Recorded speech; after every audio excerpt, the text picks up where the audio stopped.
بسم اللہ الرحمن الرحیم۔ حضرت محمد مصطفیٰ احمد مجتبیٰ سرکار مدینہ صلی اللہ علیہ وسلم کی ولادت باسعادت کی رات ایک واقعہ اور بھی پیش آیا۔ وہ واقعہ پیش یہ آیا کہ ایوان کسریٰ میں زلزلہ آیا جس سے محل کے 14 کنگرے گر گئے اور فارس کا آتش کدہ جو 1000 سال سے مسلسل روشن تھا وہ بجھ گیا اور دریائے ساوا خشک ہو گیا۔ جب صبح ہوئی تو کسریٰ نہایت پریشان تھا، لیکن اپنے شاہانہ وقار اور اپنی عزت کی وجہ سے کسی کے سامنے اس بات کا اظہار نہیں کر پا رہا تھا۔ بالآخر اس نے اپنے مصاحبین اور دولت کے ارکان کو جمع کر کے مشورہ کیا۔ ابھی ان کا یہ مشورہ چل ہی رہا تھا کہ ایک شخص نے آ کر خبر دی کہ فارس کا آتش کدہ بجھ گیا ہے۔ کسریٰ یہ سن کر اور پریشان ہو گیا۔ ادھر موبزان نے کہا کہ اس رات میں نے ایک خواب دیکھا ہے کہ سخت اونٹ عربی گھوڑوں کو کھینچے لے جا رہے ہیں اور دریائے دجلہ سے پار ہو کر تمام ممالک میں پھیل گئے ہیں۔ کسریٰ نے موبزان سے پوچھا کہ اس خواب کی تعبیر کیا ہے، تو موبزان نے کہا کہ شاید عرب کی طرف سے کوئی عظیم الشان حادثہ پیش آئے گا۔ کسریٰ نے اپنی دلی تسلی اور اطمینان کے لیے نعمان ابن منذر کے نام ایک خط جاری کیا کہ کسی بڑے عالم کو میرے پاس بھیجو جو میرے سوالات کا جواب دے سکے۔ نعمان ابن منذر ایک جہاندیدہ عالم تھے۔ انہوں نے عبد المسیح غسانی کو ان کی طرف روانہ کر دیا۔ عبد المسیح جب بادشاہ کے دربار میں پہنچا تو بادشاہ نے کہا کہ میں تم سے کچھ چیزوں سے متعلق پوچھنا چاہتا ہوں، کیا تم اس کا جواب دو گے؟ عبد المسیح نے کہا کہ آپ حکم فرمائیں، اگر مجھے علم ہوا تو بتا دوں گا، نہیں تو کسی اور جاننے والے کی طرف رہنمائی کر دوں گا۔ بادشاہ نے پورا واقعہ بیان کیا تو عبد المسیح نے کہا کہ میرے ماموں سطیح اس سے آپ کو صحیح طور پر آگاہ کر سکتے ہیں، وہ آج کل شام میں رہتے ہیں۔ تو کسریٰ نے عبد المسیح کو حکم دیا کہ تم اپنے ماموں کے پاس خود جاؤ اور اس پورے واقعے سے متعلق تفصیلات لے کر مجھے آگاہی دو۔ جب یہ وہاں پہنچا تو دیکھا کہ سطیح اس وقت حالت نزا میں ہے مگر ہوش ابھی بھی باقی تھے۔ عبد المسیح نے جا کر سلام کیا اور کچھ اشعار پڑھنا شروع کر دیے۔ سطیح نے جب عبد المسیح کو اشعار پڑھتے ہوئے سنا تو کہنے لگا، عبد المسیح تیز اونٹ پر سوار ہو کر سطیح کے پاس پہنچا ہے جبکہ وہ تو مرنے کے قریب ہے۔ تجھ کو بنی ساسان کے بادشاہ نے محل کے زلزلے اور آتش کدے کے بجھ جانے اور موبزان کے خواب کی تعبیر سے متعلق پوچھنے کے لیے بھیجا ہے۔ سطیح نے کہا، اے عبد المسیح، خوب یاد رکھو جب تلاوت کلام الہی کثرت سے ہونے لگے اور صاحب عصا ظاہر ہو جائے اور وادی سماوا رواں ہو جائے اور دریائے ساوا خشک ہو جائے اور ساتھ ہی فارس کی آگ بجھ جائے تو سطیح کے لیے شام شام نہ رہے گا۔ اور یاد رکھو بنی ساسان کے مرد اور چند عورتیں بقدر کنگروں کے بادشاہت کریں گے۔ اس بات کو بھی یاد رکھو کہ جو چیز آنے والی ہے وہ گویا آ کر ہی رہے گی بلکہ آ چکی ہے۔ بس اتنا ہی کہنا تھا اور اس کہنے کے بعد سطیح مر گیا۔ عبد المسیح واپس آیا اور بادشاہ کسریٰ سے یہ تمام ماجرا بیان کیا۔ تو کسریٰ نے جب یہ بات سنی کہ 14 سلطنتوں کے گزرنے کے لیے تو ایک لمبا زمانہ چاہیے، مگر زمانے کو گزرنے میں کیا دیر لگتی ہے، 10 سلطنتیں تو 4 سال ہی میں ختم ہو گئیں اور باقی 4 سلطنتیں حضرت عثمان ذی النورین رضی اللہ تعالیٰ عنہ کے زمانہ خلافت تک ختم ہوئیں۔ حضرت محمد مصطفیٰ احمد مجتبیٰ صلی اللہ علیہ وسلم کی ولادت کے 7ویں روز عبد المطلب نے آپ صلی اللہ علیہ وسلم کا عقیقہ کیا اور اس تقریب میں تمام قریش کو دعوت دی اور آپ صلی اللہ علیہ وسلم کا نام محمد رکھا صلی اللہ علیہ وسلم۔ قریش نے کہا کہ اے ابو الحارث عبد المطلب کی کنیت تھی، ان سے پوچھا کہ آپ نے ایسا نام کیوں تجویز کیا جو کہ پہلے آپ کے آباء و اجداد میں سے کسی کا تھا ہی نہیں؟ عبد المطلب نے کہا کہ میں نے یہ نام اس لیے رکھا ہے کہ اللہ آسمان میں اور اللہ کی مخلوق زمین میں اس پیدا ہونے والے بچے کی حمد و ثنا کرے۔ عبد المطلب نے آپ صلی اللہ علیہ وسلم کی ولادت سے پہلے ایک خواب دیکھا تھا جو اس نام رکھنے کی وجہ بنا۔ وہ خواب یہ تھا کہ عبد المطلب کی پشت سے ایک زنجیر ظاہر ہوئی ہے کہ جس کی ایک جانب آسمان میں، ایک زمین میں اور ایک جانب مشرق میں اور ایک جانب مغرب میں ہے۔ کچھ دیر بعد وہ زنجیر درخت بن گئی جس کے ہر پتے پر ایسا نور ہے جو آفتاب کے نور سے بھی 70 درجے بڑا ہوا ہے۔ مشرق اور مغرب کے لوگ اس کی شاخوں سے لپٹ رہے ہیں۔ قریش میں سے بھی کچھ لوگ اس کی شاخوں کو پکڑ کر لپٹے ہوئے ہیں اور قریش ہی میں سے کچھ لوگ اس کی شاخوں کو کاٹنے کا ارادہ رکھتے ہیں۔ یہ لوگ جب اس ارادے سے اس درخت کے قریب آتے ہیں تو ایک نہایت حسین اور جمیل جوان آ کر ان کو دور ہٹا دیتا ہے۔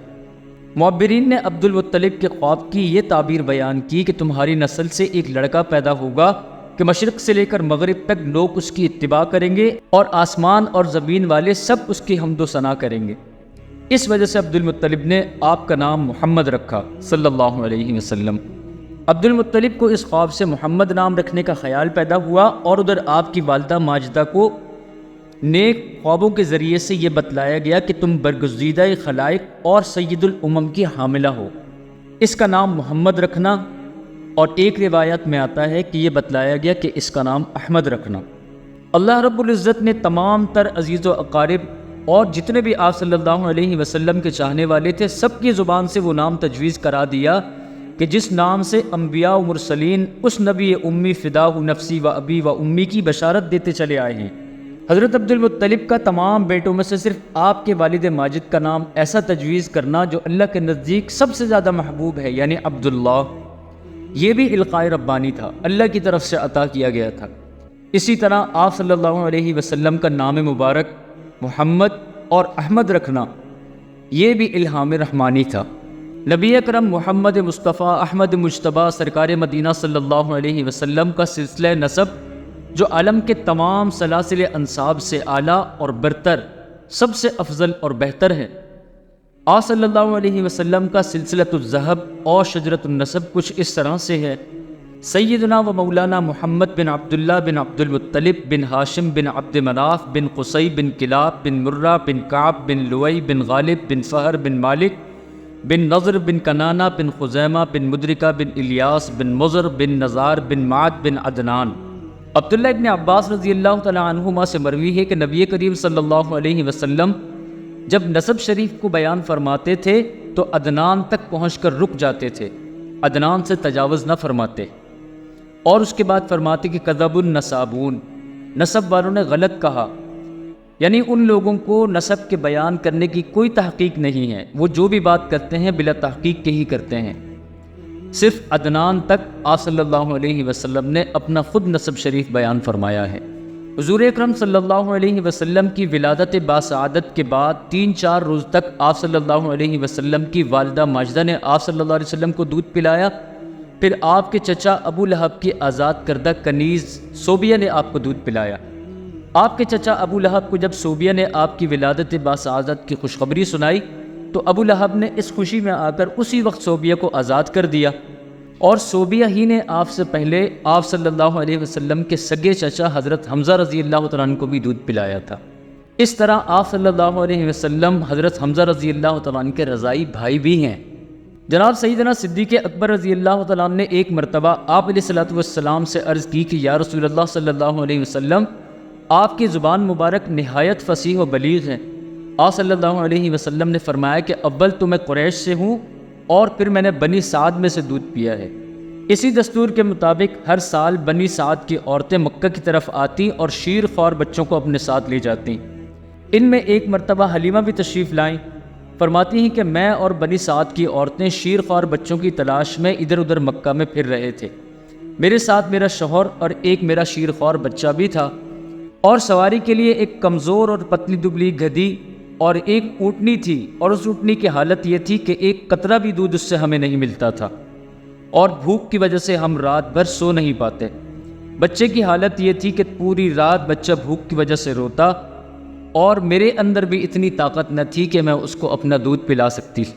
جب بچوں کی لینے کی باری آئی تو تمام عورتوں پر آپ صلی اللہ علیہ وسلم کو پیش کیا گیا، لیکن سب نے یہ سوچ کر چھوڑ دیا کہ یہ تو یتیم ہے، ہم جب دودھ پلائیں گے تو اس کا ہمیں معاوضہ کہاں سے ملے گا۔ سب نے یتیم تو سمجھ لیا، لیکن کسی کو یہ علم نہیں تھا کہ یہ صرف یتیم نہیں بلکہ در یتیم ہے۔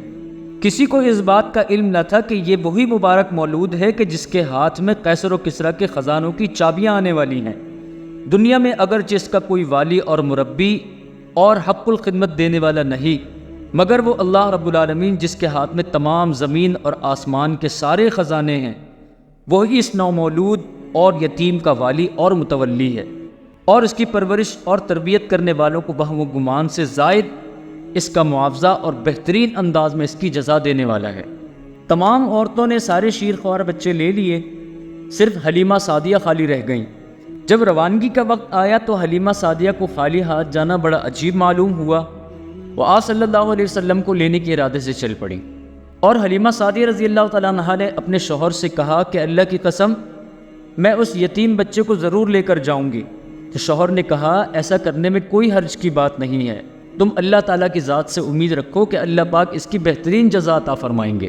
حلیمہ سعدیہ رضی اللہ تعالیٰ عنہا اسی برکت کی امید پر آپ صلی اللہ علیہ وسلم کو اپنے ساتھ لے گئیں۔ اللہ تعالیٰ نے آپ صلی اللہ علیہ وسلم کی برکت سے ان کے لیے بہت ساری رحمتوں اور برکتوں کے دروازے کھول دیے۔ بنی سعد کی اور باقی تمام عورتوں نے مخلوق سے اس کے معاوضے کی امید باندھی اور حلیمہ نے خالق سے امید باندھی۔